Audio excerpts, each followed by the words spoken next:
എനിക്കറിയാം ഇവിടുത്തെ സെക്യൂരിറ്റി അറിയില്ലെങ്കിൽ അവർ പറഞ്ഞാൽ കേൾക്കണം കേട്ടാ. ഇതിന്റെ ഉള്ളിൽ കയറുന്നത് പറഞ്ഞാൽ കയറാൻ പാടില്ല.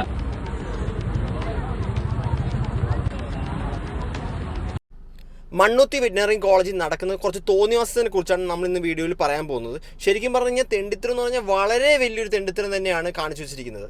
അതെന്താ സംഭവം എന്ന് അറിയണ്ടേ?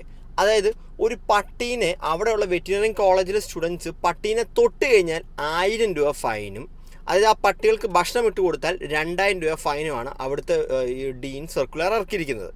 അത് നിങ്ങൾ പ്രത്യേകം ശ്രദ്ധിക്കുക, ഇതൊരു ഗവൺമെൻറ് വെറ്റിനറി കോളേജിലാണ് നടക്കുന്നത്. അതായത് ഇവർ പഠിച്ചിറങ്ങിയ ഡോക്ടേഴ്സ് എന്തിനാണ് ചികിത്സിക്കുന്നത്? അതായത് ഈ ആനിമൽസിനെ തന്നെയാണ്, അതായത് ഈ പട്ടികളെയും പൂച്ചകളെയും പശുക്കളെയും ഇതുങ്ങളെയൊക്കെയാണ് ട്രീറ്റ് ചെയ്യുന്നത്. അപ്പോൾ അങ്ങനെ ആ ഒരു അതേപോലത്തെ ഒരു ആനിമൽ, അത് വെറ്റിനറി കോളേജിൽ ഇതേപോലത്തെ ഒരു സംഭവം നടക്കാമെന്ന് പറഞ്ഞു കഴിഞ്ഞാൽ ഇത് ലോകത്ത് എവിടെയെങ്കിലും നടക്കുമോ?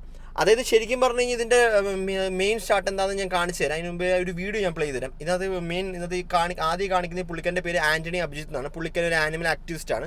പുള്ളിക്കാരൻ ഇതേപോലെ കുറേ കോൾസ് വന്നിട്ടുണ്ടായിരുന്നു. അത് അവിടുത്തെ പട്ടികളെ ഇതേപോലെ കുറേ പേര് വിഷം വെച്ച് കൊല്ലുന്നുണ്ട്, ഫുഡ് കൊടുത്തു കഴിഞ്ഞാൽ ഇങ്ങനെ പ്രശ്നമാണെന്ന് പറഞ്ഞ് കുറേ വീഡിയോസൊക്കെ പുള്ളിക്ക് അയച്ചു കൊടുത്ത് അങ്ങനെ പുള്ളിക്കാരൻ അവിടെ ചെന്നതാണ്. അപ്പോൾ അവിടുന്ന് പുള്ളിക്കാരൻ കളക്ട് ചെയ്ത കുറച്ച് ഇൻഫർമേഷനും കാര്യങ്ങളുണ്ട്. ആ വീഡിയോ ഞാൻ ആദ്യം ഒന്ന് കാണിച്ചു തരാം നിങ്ങളെ. ആക്ച്വലി ഞാനിപ്പോൾ പറയാൻ പോകുന്നത് മണ്ണുത്തി വെറ്റിനറി കോളേജിനെ പറ്റിയിട്ടാണ്. ഒരു വെറ്റിനറി കോളേജ് എന്ന് കേൾക്കുമ്പോൾ തന്നെ നിങ്ങൾക്ക് അറിയാൻ പറ്റും, ആനിമൽസിന്റെ നന്മയ്ക്കും ക്ഷേമത്തിനും വേണ്ടി പ്രവർത്തിക്കേണ്ട കോളേജാണ്. അതുപോലെ തന്നെ ആ കോളേജിൽ നിന്നാണ് ഒരുപാട് സ്റ്റുഡൻസ് നാളത്തെ ഡോക്ടേഴ്സ് ആയിട്ട് പഠിച്ചിറങ്ങുന്നത്. എന്നാൽ കുറച്ച് ദിവസങ്ങൾക്ക് മുന്നേ ഈ കോളേജ് ക്യാമ്പസിനകത്ത് പല പല ഭാഗങ്ങളിൽ ഒരു നോട്ടീസ് മാനേജ്മെന്റ് ഒട്ടിച്ചു വെച്ചിട്ടുണ്ട്.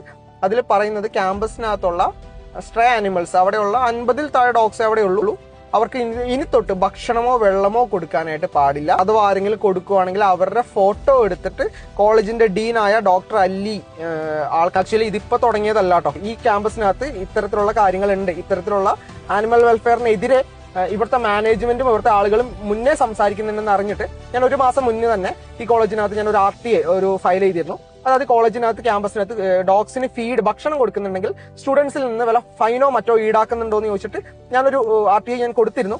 അതിന് കോളേജ് മാനേജ്മെന്റിന്റെ ഭാഗത്ത് നിന്ന് എനിക്ക് മറുപടി കിട്ടുന്നുണ്ട്. ഇതിന്റെ മറുപടി കിട്ടിയിട്ടുണ്ട്. ഇതിന്റെ കോപ്പി ഞാൻ വീഡിയോയിൽ കൊടുക്കുന്നുണ്ട്. അവർ പറയുന്നത് നിങ്ങൾ ആലോചിക്കണം, ഒരു വെറ്റിനറി കോളേജാണ്, മൃഗങ്ങൾക്ക് വേണ്ടി പ്രവർത്തിക്കേണ്ട കോളേജാണ്. കോളേജ് ഹോസ്റ്റലിനകത്തോ ഹോസ്റ്റലിന്റെ പരിസരങ്ങളിലോ മൃഗങ്ങൾക്ക് ഭക്ഷണം കൊടുക്കുകയാണെങ്കിൽ അല്ലെങ്കിൽ വെള്ളം കൊടുക്കുകയാണെങ്കിൽ, മാത്രമല്ല ഇവരെ ഓമനിക്കുകയാണെങ്കിൽ, തലോടുവോ മറ്റു കാര്യങ്ങളോ പെറ്റ് ചെയ്യുകയാണെങ്കിൽ 2000 രൂപ പിഴയും 1000 രൂപ പിഴയും ഈടാക്കുന്നതിന് തീരുമാനം എടുത്തിട്ടുണ്ട്. ഒരു മൃഗസംരക്ഷണ പ്രവർത്തനങ്ങൾ നടത്തേണ്ട കോളേജാണ് ഇത്തരത്തിൽ കുട്ടികളിൽ നിന്ന് മൃഗങ്ങളെ ഓമനിക്കുന്നതിനോ അവർക്ക് ഭക്ഷണം കൊടുക്കുന്നതിനും 2000 രൂപയും 1000 രൂപയും പിഴയും. എനിക്ക് പച്ചയ്ക്ക് ചോദിക്കാനുള്ള നാണമില്ലേ നിങ്ങൾക്ക്? ശരിക്കും പറഞ്ഞാൽ എനിക്കും ചോദിക്കാനുള്ളത് തന്നെയാണ്, നാണമില്ല ഇവർക്ക്. അതായത് ശരിക്കും പറഞ്ഞാൽ ഇവർക്കൊരു ഹിപ്പോക്രാറ്റിക് ഓത്ത് എന്ന് പറഞ്ഞൊരു സാധനമുണ്ട്. അതായത് ഈ ഡോക്ടർ, നമ്മൾ ഈ MBBS ഡോക്ടേഴ്സൊക്കെ പ്ലഡ്ജ് ചെയ്യുന്നൊരു സാധനമാണ്. ആ സെയിം സാധനം ഈ വെറ്റിനറി ഡോക്ടേഴ്സ് ഉണ്ട്. ഞാനിവിടെ സൈഡിൽ കാണിച്ചു തരാം. ഇതേപോലെ തന്നെ നിങ്ങളുടെ നോളജ്, നിങ്ങളുടെ സ്കിൽസും ആനിമൽസിൻ്റെ ഇതിനു വേണ്ടിയിട്ടും അതിൻ്റെ നല്ല ഹെൽത്തിന് വേണ്ടിയിട്ടും നല്ല രീതിയിൽ ഉപയോഗിച്ചോളാം എന്ന രീതിയിലാണ് അവർ പ്ലഡ്ജ് ചെയ്യുന്നത്. അത് നിങ്ങൾ ഡോക്ടർ ആവുന്നതിന് മുമ്പേ പ്ലഡ്ജ് ചെയ്യുന്ന സാധനമാണ്. ഈ പ്ലഡ്ജിന് നിങ്ങൾ ഈ പറയുന്ന ഈ സാധനത്തിന് ഒരു വാല്യൂ ഇല്ലാത്ത രീതിയിലാണ് നിങ്ങൾ അവിടെ പെരുമാറിക്കൊണ്ടിരിക്കുന്നത്. പിന്നെ ഇവിടെ ഹോസ്പിറ്റലിൽ ട്രീറ്റ്മെൻറ്റ് എടുത്ത കുറേ പേരുടെ കുറച്ച് കാര്യങ്ങളുണ്ട്. ആ റിവ്യൂസ് ഞാൻ കാണിച്ചു തരാം. അതായത് അവിടെ കൊണ്ടുവരുന്ന ആനിമൽസിനെ, അതായത് ട്രീറ്റ് ചെയ്യാൻ കൊണ്ടുവരുന്ന ആനിമൽസിന് വളരെ ലാഘവത്തോടുകൂടെ കുറേ പേര് നെഗറ്റീവ് കമൻറ്റ് ഞാൻ നോക്കിയായിരുന്നു. വെറ്റിനറി കോളേജ് മറ്റേ ഈ ഹോസ്പിറ്റലിൻ്റെ ഡീറ്റെയിൽസ് ഞാൻ നോക്കിയായിരുന്നു. അവിടെ അതിൻ്റെ അകത്ത് ഹോസ്പിറ്റലും ഉണ്ടല്ലോ, ഇവർ തന്നെ ഹോസ്പിറ്റലാണല്ലോ. അപ്പോൾ അതിൻ്റെ ഡീറ്റെയിൽസ് നോക്കിയായിരുന്നു. അപ്പോൾ എൻ്റെ ഒരു പട്ടിക്ക് ഇതേപോലെ ഒരു കാറ്ററാക്റ്റിൻ്റെ ഐക്കൊരു പ്രോബ്ലം ഉണ്ടായിട്ട് നമ്മുടെ കൊച്ചിൻ പെറ്റ് ഹോസ്പിറ്റൽ, പനമ്പള്ളിയിലുള്ള പെറ്റ് ഹോസ്പിറ്റലിൽ അവർ ഈ മണ്ണൂത്തിയിലുള്ള ക്ലിനിക്കിൽ ഇത് ചെയ്താൽ മതി എന്ന് പറഞ്ഞു. അപ്പോൾ എനിക്കൊരു സംശയം, ഞാനപ്പോൾ ഇവർ റിവ്യൂസൊക്കെ എടുത്ത് നോക്കിയപ്പോഴത്തേക്കും ഭയങ്കര മോശം റിവ്യൂസ്. പിന്നെ ഞാൻ അവിടെ കൊണ്ടുപോയി, എനിക്ക് പേടി, നമ്മൾ സ്നേഹിക്കുന്ന പട്ടികൾ, നമ്മൾ ആറ്റുമാറ്റ് നോക്കിയ ഒരു പട്ടിയെ പിന്നെ നമ്മൾ അവിടെ അത്ര റിസ്ക് എടുത്ത് കൊണ്ടുപോകേണ്ട ആവശ്യമില്ല. പിന്നെ ഞാൻ വേറെ ഡോക്ടേഴ്സിനെയാണ് കാണിച്ചത്. അവിടെ കൊണ്ടുപോകാൻ എനിക്ക് പേടിയായിരുന്നു. അതേപോലെ ആ ഡിസിഷൻ റൈറ്റ് അത് എനിക്കിപ്പോൾ തോന്നുന്നുണ്ട്. എന്ന് വെച്ച് കഴിഞ്ഞാൽ തീരെ മനുഷ്യത്വമില്ലാത്ത രീതിയിലാണ് അവിടെ ഉള്ള ആൾക്കാരും പെരുമാറുന്നത്. അതായത് നിങ്ങളൊന്ന് ആലോചിക്കുക, അതൊരു വെറ്റിനറിയൻ അതായത് ഗവൺമെൻറ് വെറ്റിനറിയൻ ഹോസ്പിറ്റലിൽ ഇപ്പോൾ ഇതേപോലത്തെ ഒരു കാര്യം നടക്കുന്നു. അതായത് നിങ്ങൾക്ക് അവിടെ പഠിച്ചിറങ്ങുന്നവർക്ക് ഒരു വ്യക്തമായ ബോധമുണ്ട്. അതായത് പട്ടികൾ നിങ്ങൾക്ക് എല്ലാവർക്കും ഒരു ധാരണയുണ്ട്, അതായത് ചിലവരുടെ ഒരു ധാരണയുണ്ട്. എന്നാൽ നിങ്ങളെല്ലാം കൂടെ ഈ പട്ടികളെല്ലാം കൂടെ വീട്ടിൽ കൊണ്ടുപോകും, ഈ റോട്ടിൽ കിടക്കുന്ന പട്ടികളെല്ലാം കൂടെ നീ വീട്ടിൽ കൊണ്ടു വളർത്തുന്നു പറഞ്ഞ ചിലവരുടെ ഡയലോഗുണ്ട്. ആ വളർത്തുന്നുള്ളവർക്ക് വേണ്ടിയിട്ടാണ്. അതായത് നമ്മുടെ കഴിഞ്ഞ ഒരു വട്ടം ഒരു ന്യൂസ്, ഒരു പോലീസുകാർ 70ഓളം പട്ടികൾ സ്ട്രേ ഡോഗ്സിനെ പിടിച്ച് പുള്ളിക്കാരെ വീട്ടിൽ വളർത്തി. അത് ഓർമ്മയുണ്ടല്ലോ, അതൊരു വലിയ ന്യൂസായിരുന്നു. അതിനുശേഷം പുള്ളിക്കാരുടെ അയൽവക്കക്കാർക്കും അവിടെയുള്ള റോട്ടിലുള്ള ആർക്കും ഒന്നും മര്യാദയ്ക്ക് കിടക്കാമെന്ന് വെച്ച് കഴിഞ്ഞാൽ നോയ്സ് കാരണം. എന്തുകൊണ്ട് 70ഓളം പട്ടികൾ ഒരു വീട്ടിൽ, 70 ഡോഗ്സ് ഒരു വീട്, 75 ഡോഗ്സ് അടുപ്പിച്ച് മുകളിൽ ഒരു വീട്ടിൽ താമസിക്കുമ്പോഴത്തേക്കും അതിൻ്റെ ഒച്ചപ്പാടും പട്ടികളുടെ ഒച്ചപ്പാടും ബഹളവും സ്മെല്ലും കാര്യങ്ങളൊക്കെ ഉണ്ട്. അത് മറ്റേ പുള്ളിക്കാരി നോക്കുന്ന ആൾക്ക് കുഴപ്പമില്ല, അയൽവക്കക്കാർക്ക് പ്രശ്നമായിരുന്നു. എന്നിട്ട് അവസാനം ആ ഡോഗ്സിനൊക്കെ പഞ്ചായത്തുകാർ തന്നെ റീലൊക്കേറ്റ് ചെയ്തു. ഇത് തന്നെ അവരും പറഞ്ഞു എനിക്ക് റീലൊക്കേറ്റ് ചെയ്യുന്നതിന് കുഴപ്പമൊന്നും മറ്റേ ഷെൽട്ടർ ചെയ്യുന്നതിന് കുഴപ്പമൊന്നുമില്ലെന്ന് പുള്ളിക്കാരിയും പറയുന്നുണ്ടായിരുന്നു.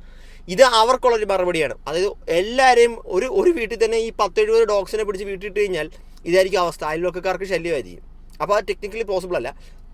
പിന്നെ ഈ പുള്ളിക്കാരൻ ഒരു പ്രൊട്ടസ്റ്റ് നടത്തുന്നുണ്ട്. ആ പ്രൊട്ടസ്റ്റ് എന്തിനാന്ന് വെച്ച് കഴിഞ്ഞാൽ പുള്ളിക്കാരൻ അവിടെ വ്യക്തമായി പറയുന്നുണ്ട്, അതായത് ഈ ഡോഗ്സിന് അവിടെ ഒരു 50-60 ഡോഗ്സ് ഉണ്ട് ആ വെറ്റിനറി ഹോസ്പിറ്റലിൽ. അതുകൊണ്ട് ആ ഡോഗ്സിന് ഫുഡ് കൊടുക്കുക, ഫുഡ് കൊടുത്തിട്ട് അവരെ ഞങ്ങൾ മാറ്റിക്കോളാം, റീലൊക്കേറ്റ് ചെയ്തോളാം എന്ന് പുള്ളിക്കാരൻ പറയുന്നുണ്ട്. റീലൊക്കേറ്റ് ചെയ്തിട്ട് നിങ്ങൾ ഷെൽട്ടർ ചെയ്യുന്ന സമയം വരെ, അതിന് എല്ലാത്തിനും ഷെൽട്ടർ ചെയ്തൊരു സേഫ് സോണിൽ എത്തിക്കുന്നവരെ അത് നിങ്ങൾക്ക് ഫുഡ് കൊടുക്കാനുള്ള സാഹചര്യം ഉണ്ടാക്കി തരണം എന്ന് പറയുന്നുണ്ട്.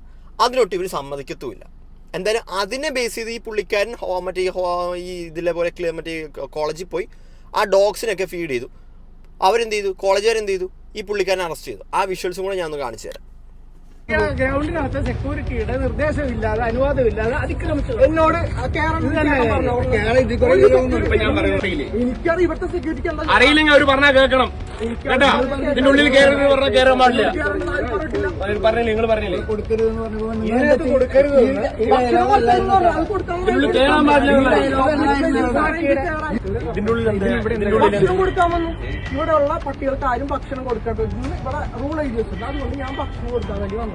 ഞാൻ ഇവിടെ ഒരാളോടും വേണ്ടിയിട്ടില്ല, ഫുഡ് കൊടുക്കാൻ വന്ന് ഫുഡ് കൊടുത്തു. ഇതിന്റെ ഉള്ളിലേ ഇവര് നിൽക്കുന്നത് എന്തിനാണെന്ന് അറിയില്ല. ഇവര് സെക്യൂരിറ്റി എന്താണ് തമാശ കളിക്കണം.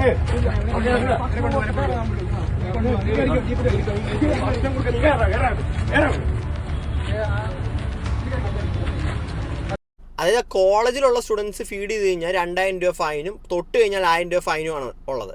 അപ്പോൾ അങ്ങനെയുള്ളൊരു സിറ്റുവേഷനിൽ ഈ പുള്ളിക്കാരൻ പുറത്തുനിന്ന് വന്ന് ഫുഡ് കൊടുത്ത സമയത്ത് അതൊട്ട് സമ്മതിക്കത്തുമില്ല. അപ്പോൾ അവിടെയുള്ള പട്ടികൾ, ഇവരൊരു വെറ്റിനറി ഡോക്ടർ, ഇവരൊക്കെ വെറ്റിനറി ഡോക്ടേഴ്സ് അല്ലേ, ഇപ്പോൾ ഇവരൊക്കെ ട്രീറ്റ് ചെയ്യുന്ന ഇവരുടെ പേഷ്യൻസ് ആയിട്ട് വരുന്ന സാധനങ്ങൾ ഇതൊക്കെ തന്നെയല്ലേ. അപ്പോൾ അങ്ങനെ ഒരു ഒട്ടും ഒരു ഇതില്ലാത്ത പിന്നെ നിങ്ങൾ എന്തിനാ ഈ പ്രൊഫഷൻ ചൂസ് ചെയ്തതെന്നാണ് ഞാൻ ചോദിക്കുന്നത്. അത് നിങ്ങൾക്ക് അത്രയ്ക്ക് ഇത് അർപ്പാണെങ്കിൽ നിങ്ങൾ എന്തിനാ ഈ പ്രൊഫഷൻ ചൂസ് ചെയ്യുന്നത്? നിങ്ങൾ ആ നിർത്തിയിട്ട് വേറെ പ്രൊഫഷനിൽ പോകണം. നിങ്ങൾക്ക് ഇത് ശരിക്കും പറഞ്ഞാൽ ഇച്ചിരി ഹ്യൂമാനിറ്റിയും ഇച്ചിരി മൃഗസ്നേഹമുള്ളവർക്ക് പറ്റിയിട്ടുള്ള ഇതാണ്.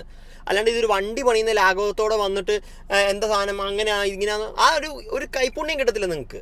അവിടെ പഠിച്ചിറങ്ങുന്ന ഡോക്ടേഴ്സിനാണ് ആ ഒരു സ്നേഹം ഇല്ലെങ്കിൽ നിങ്ങൾ കാണുന്ന ഒരു ഇത്, നിങ്ങൾക്ക് പട്ടികളായിക്കോട്ടെ പൂച്ചകളായിക്കോട്ടെ പശുക്കളായിക്കോട്ടെ, നിങ്ങൾ ആ ട്രീറ്റ് ചെയ്യുന്ന സാധനത്തിന് ഒരു സ്നേഹത്തോടെ നിങ്ങൾ പെരുമാറിയില്ലെങ്കിൽ നിങ്ങൾക്ക് ഒരിക്കലും ഒരു കൈപ്പുണ്യം കിട്ടത്തില്ല. ചില ഡോക്ടർമാർക്ക് നമുക്കൊരു അസുഖം വന്നു, നമ്മളൊരു ഡോക്ടറെ അടുത്ത് കാണാൻ പോയി. ചില ഡോക്ടർമാരുടെ എത്ര മരുന്ന് കഴിച്ചാലും നമുക്ക് അസുഖം മാറത്തില്ല. ചില ഡോക്ടർമാർ ചെറിയൊരു ഇത് വന്നിട്ട് ഇത് കഴിച്ചാൽ മതി എന്ന് പറയുമ്പോഴത്തേക്കും നമുക്ക് അപ്പം തന്നെ അസുഖങ്ങളൊക്കെ മാറുന്ന പോലെ തോന്നും. എന്താണെന്ന് അറിയുമോ? അതൊരു കൈപ്പുണ്യമാണ്. ആ കൈപ്പുണ്യം കിട്ടണമെങ്കിൽ ഒരു ഇത് വേണം. നമ്മൾ അങ്ങനെ ഒരു ഭയങ്കര വണ്ടി പണിയുന്ന ലാഘവത്തോടെ ഇതുങ്ങളൊക്കെ കാണുന്നത് വളരെ തെറ്റായൊരു കാരണം തന്നെയാണ്. അത് ഇവർ പ്രത്യേകിച്ച് ഒരു വെറ്റിനറി കോളേജിൽ, അതായത് വെറ്റിനറി ഹോസ്പിറ്റൽ ആയതുകൊണ്ടാണ് ഞാൻ പറയുന്നത്. ഇനി വേറൊരു വിഷ്വൽ അതുകൂടി ഞാൻ ഒന്ന് കാണിച്ചു തരാം. മണ്ണുത്തി വെറ്റിനറി കോളേജിനകത്ത് ലേഡീസ് ഹോസ്റ്റലിനകത്താണ് പട്ടികൾക്ക് ഭക്ഷണം കൊടുത്താൽ 2000 രൂപ ഫൈനും അവരെ പെറ്റ് ചെയ്ത് കഴിഞ്ഞാൽ ഓമനിച്ച് കഴിഞ്ഞാൽ 1000 രൂപ ഫൈനും വാങ്ങിക്കുന്നുള്ളൊരു സർക്കുലർ ഇറക്കിയേക്കുന്നത്. ഇതിനെപ്പറ്റി ഇന്ന് ഈ കോളേജിന്റെ ഡീനോട് ഞങ്ങൾ ക്വസ്റ്റ്യൻസ് ചോദിച്ചപ്പോൾ അവർ പറയുന്നത് അവരല്ല, ഈ കോളേജിനകത്ത് സ്റ്റുഡൻസ് എല്ലാവരും കൂടി ചേർന്ന് ജനറൽ ബോഡി മീറ്റിംഗ് വെച്ചിട്ട് അവരെല്ലാവരും കൂടി തീരുമാനം എടുത്ത ഫൈനാണ്, അല്ലാതെ ഡീനിന് ഇതിൽ ഉത്തരവാദിത്വം ഇല്ലെന്നാണ് അവർ പറയുന്നത്. ഹോസ്റ്റലിൽ ജനറൽ ബോഡി കുട്ടികൾ ചേർന്ന് ലേഡീസ് ഹോസ്റ്റലിൽ, പ്രിയദർശിനി ഹോസ്റ്റലിൽ ജനറൽ ബോഡി കൂടി കുട്ടികൾ കൂടി എടുത്ത തീരുമാനമാണ്. ഡോഗിനെ ഫീഡ് ചെയ്യാൻ പാടുകയില്ല, ഫീഡ് ചെയ്ത എത്ര എമൗണ്ട് വെച്ചാൽ ആ എമൗണ്ട് ഫൈനുള്ളത് ലേഡീസ് ഹോസ്റ്റലിൽ ജനറൽ ബോഡി കൂടി തീരുമാനിച്ചാണ്. അതെങ്ങനെയാണ് ശരിയാവാ? ഇങ്ങനെയുള്ള ഡിസിഷൻ അവർ എടുത്തിട്ടുണ്ടെങ്കിൽ അതിന്റെ അവസാന വാക്കെന്ന് പറഞ്ഞ ഇവിടുത്തെ ഡീനാണല്ലോ. ഇവരാണ് എനിക്ക് RTIയിൽ ഫൈൻ എടുക്കാൻ തീരുമാനം ഉണ്ടാക്കിയിട്ടുണ്ടെന്ന് പറഞ്ഞിട്ട് ഒപ്പിട്ട് തന്നിരിക്കുന്ന ഇവിടുത്തെ ഡീനാണ്. എന്നിട്ട് ഈ ഒരു കാര്യം ചോദിച്ചപ്പോൾ ഇവർ പറയുന്നത് അവരല്ല, സ്റ്റുഡൻസ് എടുത്ത തീരുമാനമാണ് ഫൈൻ എടുക്കാൻ വേണ്ടിയിട്ട്. എന്നാൽ പോലും എൻ്റെ ചോദ്യം, ഒരു മിണ്ടാപ്രാണിക്ക് ഭക്ഷണം നിഷേധിക്കാൻ ഏത് കമ്മിറ്റിക്കാണ്, ഏത് ഡീൻ അല്ലെങ്കിൽ ഇവിടുത്തെ സ്റ്റുഡൻസിനാണ് അധികാരമുള്ളത്? അവിടെ വരുന്നൊരു പട്ടി അല്ലെങ്കിൽ പൂച്ച അല്ലെങ്കിൽ ഒരു കാക്ക, അതിന് ഭക്ഷണം കൊടുക്കുന്നത് തടയുന്നത്, അതിന് ഫൈൻ വാങ്ങുന്നത് എന്തൊരു അന്യായമാണ്. ഒരിക്കലും ന്യായീകരിക്കാൻ പറ്റുന്ന ഒരു കാര്യമല്ല. എന്നിട്ടും അതിനെ ന്യായീകരിച്ചുകൊണ്ടിരിക്കുകയാണ് ഇവിടുത്തെ ഡീൻ. ഇതിനെതിരെ ശക്തമായിട്ട് എല്ലാവരും പ്രതിഷേധിക്കണം. ശരിക്കും പറഞ്ഞാൽ ഇത് ഈ ടോപ്പിക്ക് ശരിക്കും പറഞ്ഞാൽ ഈ പുള്ളിക്കാരൻ ഇപ്പോൾ ഒരു ശരിക്കും പറഞ്ഞാൽ നിരാഹാര സമരത്തിലാണ്. ഏകദേശം 4-5 ദിവസം അടുപ്പിച്ചായി. പുള്ളി കുറേ സ്ട്രൈക്ക് ഇപ്പോൾ ഏകദേശം ഇപ്പോഴും ഇന്നൊരു 5ാമത്തെ ദിവസം കണ്ടാൽ തോന്നുന്നു ഇപ്പോഴും പുള്ളിക്കാരൻ സ്ട്രൈക്കില്ല. അത് പുള്ളിക്കാരന് വേണ്ടത്ര സപ്പോർട്ട് കിട്ടുന്നില്ല. കുറേ ട്രൈ ചെയ്യുന്നുണ്ട് ഞങ്ങളെപ്പോലെയുള്ള കുറച്ച് പേര്. അതായത് ഇപ്പോൾ നിങ്ങൾ കുറേ ആൾക്കാർ ഇപ്പോൾ ഇതേപോലെ വേറെ വേറെ വിഷയത്തിലായിരിക്കും. അപ്പോൾ എന്നെ പോലെയുള്ള കുറച്ച് ആൾക്കാരെങ്കിലും ഇതിനെ റെസ്പോണ്ട് ചെയ്തില്ലെങ്കിൽ ശരിയാവത്തില്ലെന്ന് തോന്നി. അതാണ് ഞാനിപ്പോൾ ഈ വീഡിയോ ആയിട്ട് വന്നത്. അപ്പോൾ ഈ വീഡിയോ എത്ര പേര് കാണുന്നു, എത്ര റീച്ച് പോകുന്നു അറിയത്തില്ല. ശരിക്കും പറഞ്ഞു കഴിഞ്ഞാൽ ഇങ്ങനത്തെ ഡോഗ്സ് റിലേറ്റഡ് ആയിട്ട് ഇതേപോലത്തെ ആ വീഡിയോസൊക്കെ ഇടുന്ന സമയത്ത് ആരും കാണത്തില്ല. അതാണ് വേറൊരു സത്യാവസ്ഥ. അതാണ് ആരും ചെയ്യാത്തത്. അത് ഇതേപോലത്തെ ആനിമൽ റിലേറ്റഡ് ആയിട്ട് എന്തെങ്കിലും വീഡിയോസ് ചെയ്ത് കഴിഞ്ഞാൽ ഒരു റീച്ചും കിട്ടത്തില്ല. അതാണ് ആരും ഇതെടുത്ത് ചെയ്യാത്തത്. ഇതിനെക്കുറിച്ച് ടോക്ക് ചെയ്യാത്തതെന്ന് വെച്ചാൽ റീച്ച് കിട്ടത്തില്ല. അതിനെക്കുറിച്ച് ഇത് സംസാരിച്ചിട്ട് വലിയ കാര്യമില്ല, റീച്ച് കിട്ടത്തില്ല. അതുകൊണ്ട് വേണ്ടിയിട്ട് മാത്രമാണ് ആരും റിയാക്ട് ചെയ്യാത്തത്. അല്ലെങ്കിൽ മുക്കിനും മൂലയ്ക്കും ഓരോ കാര്യങ്ങളും കണ്ടവൻ്റെ ഇത് അവരെന്ത് ചെയ്തു, രേണുസുതി ഡാൻസ് ചെയ്തു, രേണുസുതി ഇത് ചെയ്തോന്ന് ചോദിക്കുമ്പോഴത്തേക്കും ആ ഒരു 1000 വീഡിയോസ് വരുന്നത്. എന്താ, രേണുസുതിക്ക് ഡിമാൻഡുണ്ട്. ഇതുങ്ങളെക്കുറിച്ച് പാവങ്ങളെക്കുറിച്ച് ഈ പാവപ്പെട്ട സാധനത്തിനെ കുറിച്ച് എന്തെങ്കിലും പറഞ്ഞു കഴിഞ്ഞാൽ വലിയ റീച്ചും കാര്യങ്ങളൊന്നുമില്ല. അതുകൊണ്ട് തന്നെ എന്തായാലും എന്നെ പോലെയുള്ള കുറച്ച് പേരെങ്കിലും ഉണ്ടാവും. ആ കുറച്ച് പേര് ഇതിനു വേണ്ടി സംസാരിക്കുക തന്നെ ചെയ്യും. ഞാൻ ഇന്നലെയും ഒരു വീഡിയോ ഇട്ടിട്ടുണ്ടായിരുന്നു. എൻ്റെ ഇൻസ്റ്റാഗ്രാമിൽ ഞാൻ റീച്ച് ഇല്ലാഞ്ഞിട്ട് പോലും എൻ്റെ 10,000 ഫോളോവേഴ്സ് ഉള്ളൂ. എന്നിട്ട് പോലും ഞാൻ വീഡിയോസ് ഇട്ടുകൊണ്ടിരിക്കുന്നുണ്ട്. നിങ്ങൾക്ക് കുറച്ചെങ്കിലും നീതി കിട്ടിക്കോട്ടെ എന്ന് ഓർത്തിട്ട്. അതായത് അവർ ചോദിക്കുന്ന ഒരു ബേസിക് ആയിട്ടൊരു കാര്യം എന്ന് വെച്ച് കഴിഞ്ഞാൽ അതിന് ഷെൽട്ടർ ചെയ്യുന്ന സമയം വരെയെങ്കിലും അതിന് ഫീഡ് ചെയ്തോട്ടെ എന്ന് അവരെന്നിട്ട് പറയുന്നുണ്ട്. അത് പുറത്തുനിന്ന് ആരും ഫീഡ് ചെയ്യണ്ട, നിങ്ങൾ തന്നെ ഫീഡ് ചെയ്തോ, അതും സമ്മതിക്കത്തില്ല. പുറത്തുനിന്ന് ആൾക്കാരെ വിളിക്കണ്ട, നിങ്ങൾ തന്നെ ഫീഡ് ചെയ്തോ, അതും സമ്മതിക്കത്തില്ല. ഇതൊക്കെ എവിടുത്താ? നിങ്ങളൊക്കെ പഠിച്ചിറങ്ങിയിട്ട് എന്തിനാണ് ഡോക്ടർ ആവുന്നതെന്ന് ചോദിക്കുക. പിന്നെ ഈ പുള്ളിക്കാരൻ ഇറക്കിയ വീഡിയോന് ശേഷം വേറൊരു പെങ്കൊച്ചൊരു വീഡിയോ ആയിട്ട് വന്നിട്ടുണ്ടായിരുന്നു. ആ കോളേജിലുള്ള അവർ പറഞ്ഞു വെച്ച് കഴിഞ്ഞാൽ ഹെൽത്ത് ഡിപ്പാർട്ട്മെൻറ്റിൽ ഞങ്ങൾക്ക് ഫൈൻ കുറേ വട്ടം വന്നിട്ടുണ്ടെന്ന്. അതായത് ഹോസ്റ്റലിൽ നിന്ന് ഇതേപോലെ പട്ടികളും പൂച്ചകളും. അപ്പം ഞാൻ ആ വീഡിയോ കണ്ടായിരുന്നു. അതിനകത്ത് ഞാനൊരു പട്ടിയെ കണ്ടത്, ഒരു അൾസേഷനാണ്. അത് അവരുടെ ബാത്റൂമിൽ കയറിയിട്ട് വെള്ളം കുടിക്കുന്നത്. ആ വെള്ളം കുടിക്കുന്ന പട്ടിയുടെ അവസ്ഥ കാണണം. അതായത് അസ്ഥി കാണാം, അതൊരു പട്ടിയാന്ന് കാണാൻ പറ്റും. അതായത് ഫുൾ അസ്ഥി കാണാം. അതിന് അതായത് ദാഹിച്ചിട്ട് അത് ബാത്റൂമിൽ പോയിട്ട് വെള്ളം കുടിക്കുക. അത് കാണുമ്പോൾ നമുക്ക് അതായത് പട്ടിണി കിടന്ന് നിവൃത്തിയില്ലാണ്ട് ഇച്ചിരി വെള്ളം കുടിക്കുന്നത്. അതിന് പിന്നെ പൂച്ചകളുടെ ഒരു ഇതെന്ന് വെച്ച് കഴിഞ്ഞാൽ പൂച്ചകൾക്ക് സർവൈവ് ചെയ്യാൻ കുറച്ചും കൂടെ എളുപ്പമാണ്. പട്ടികളെ പോലെ അല്ല പൂച്ചകളെ വേറൊരു വീട്ടിൽ ഇപ്പോൾ ഈ ഒരു വീട്ടിൽ നിന്ന് ഫുഡ് കിട്ടിയില്ലെങ്കിൽ അത് വേറെ വീട്ടിൽ പോയി ആ വീട്ടിൽ നിന്ന് ഫുഡ് ഇല്ല. പൂച്ചകൾ വീട് മാറി സർവൈവ് ചെയ്യാൻ പൂച്ചകൾക്ക് ഈസിയാണ്. പക്ഷെ അതേപോലെ പട്ടികൾക്ക് സർവൈവ് ചെയ്യാൻ പറ്റില്ല. നിങ്ങൾക്കറിയാലോ, അത് നിങ്ങളൊരു ഒരു പൂച്ചയ്ക്കും പട്ടിയും തമ്മിൽ നല്ല ഡിഫറൻസ്. ഒരു പൂച്ചയെ വീട്ടിൽ കാണും, നമ്മുടെ ഒരു വീട്ടിൽ പൂച്ച ഇഷ്ടമില്ലാത്തവരാണെങ്കിൽ ഒരു വീട്ടിൽ പൂച്ച ഉണ്ട് കഴിഞ്ഞാൽ അതിനെ വലിയ ഒന്നും പഠിക്കുക, അതിന് കുറച്ച് കഴിയുമ്പോൾ പൊക്കോളും എന്ന് വിചാരിച്ച് നിൽക്കും. ചിലവർ ഫുഡ് ഇട്ട് കൊടുക്കും. പട്ടികളെ അങ്ങനെയല്ല. പട്ടികളെ ഇഷ്ടമല്ലാത്തവരാണെങ്കിൽ ഓടിച്ചു വിടും. കുറേ ഡോഗ് ലവേഴ്സ് ഉണ്ട്. അതായത് ഈ ലാബ് റോഡ് വീലർ അങ്ങനത്തെ ഉള്ള സാധനത്തിന് മാത്രമേ ഡോഗ് ലവ് ചെയ്യുന്ന ആൾക്കാരുണ്ട്. അതിനുശേഷം നാടൻ പട്ടികളൊക്കെ കണ്ടു കഴിഞ്ഞാൽ അയ്യേ എന്ത് ഡോഗ് ലവ്, അയ്യേ എന്ത് ഇത് നാടൻ പട്ടി കൊള്ളത്തില്ല, അങ്ങനെയുള്ളവരുടെ മെൻറ്റാലിറ്റി ഉണ്ട്. അങ്ങനെയുള്ളതിനൊക്കെ ഡോഗ് ലവ്സ് എന്നൊക്കെ പറഞ്ഞു കഴിഞ്ഞാൽ എന്താണെന്ന് എനിക്കറിയാൻ പാടില്ല. പിന്നെ ചിലവരുണ്ട് ഈ പട്ടികളെ ഒരു ആഡംബരം എന്ന രീതിയിൽ മേടിച്ചു കൂട്ടും. അതായത് ഈ അൾസേഷൻ ആയിക്കോട്ടെ ഇതായിക്കോട്ടെ എല്ലാത്തിനും മേടിച്ചു കൊടുക്കും. എന്നിട്ട് വളർത്താനുള്ള കഴിവുണ്ടാവത്തില്ല, അത് നോക്കാനുള്ള ഇത് ചെങ്ങലൊക്കെ ഇട്ടിട്ട് എവിടെയെങ്കിലും കെട്ടിയിടും. അതിന് അസുഖം വന്നാൽ നോക്കത്തില്ല, അതിനൊരു ഒരു എന്തെങ്കിലും ഒരു ഇത് വന്നാൽ നോക്കത്തില്ല. പിന്നെ അങ്ങോട്ട് ഇറക്കിയും വിടും. നോക്കാൻ പറ്റത്തില്ലെന്നൊരു സിറ്റുവേഷൻ വരുന്ന സമയത്ത് അങ്ങോട്ട് ഇറക്കി വിടും, ചെങ്ങല അഴിച്ചിട്ടിട്ട് ഇറക്കി വിടും. ഇതിനൊക്കെ സർവൈവ് ചെയ്യാൻ പറ്റുമോ? ഇതേപോലെ എത്ര പട്ടികളുണ്ട്. പോട്ടെ, ഇതെല്ലാം കഴിഞ്ഞിട്ട് പോട്ടെ. ഈ പുള്ളിക്കാരൻ ഇപ്പോൾ പറഞ്ഞൊരു കാര്യത്തിന് അതായത് നീതി കിട്ടാൻ വേണ്ടിയിട്ടാണ് ഇപ്പം ഞാൻ ഈ വീഡിയോയിട്ട് വന്നിരിക്കുന്നത്. എന്തായാലും ഇത് കുറച്ച് പേർക്കെങ്കിലും എത്തിപ്പെടട്ടെ എന്ന് ഞാൻ വിശ്വസിക്കുന്നു. എന്തായാലും ഇതേപോലത്തെ അപ്ഡേറ്റ്സ് ഉണ്ട്. നമ്മുടെ ചാനൽ മറക്കാതെ സബ്സ്ക്രൈബ് ചെയ്യാം. ബൈ.